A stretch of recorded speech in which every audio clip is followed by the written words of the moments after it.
Si vous êtes enfant d'un parent toxique ou de deux parents toxiques, ça existe malheureusement, si vous ressentez des émotions très désagréables et que vous avez conscience que cette relation parentale vous empêche de vous épanouir tel que vous êtes, surtout, il y a une chose très importante, c'est de savoir que ce n'est pas de votre faute. Vous n'y êtes pour rien. L'enfant n'est jamais responsable d'une relation toxique.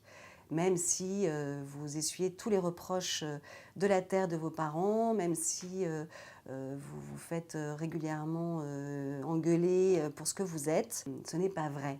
Voilà, ce n'est pas vous qui êtes en cause, c'est la relation qui est malade.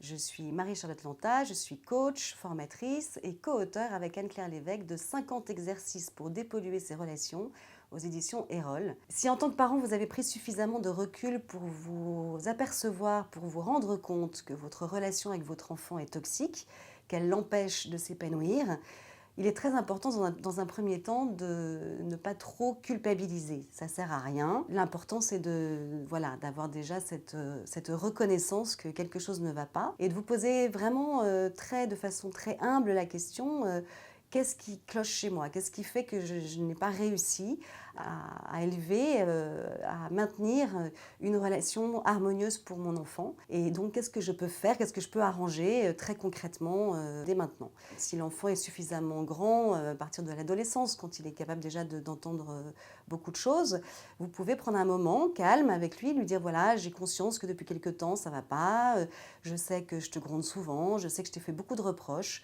j'en suis désolée, je prends conscience que ça ne va pas du tout et que ça ne te permet pas de t'épanouir. Je t'aime, je souhaite vraiment que tu grandisses sereinement et que tu deviennes l'adulte parfait que tu seras. Je te promets à l'avenir de faire davantage attention à telle ou telle ou telle question. Et peut-être lui expliquer aussi ce qui se passe pour vous. Vous avez sans doute des raisons très concrètes d'être tendu, d'être stressé, de vous faire du souci pour des raisons professionnelles ou de santé.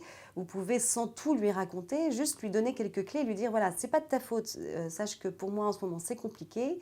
Peut-être que le couple vit des moments compliqués, vous pouvez juste dire que ce n'est pas de sa faute et que vous avez pris conscience que quelque chose n'allait pas et que vous allez essayer d'arranger les choses. Life. Life. Life. Life. Life. Life. Life. Life.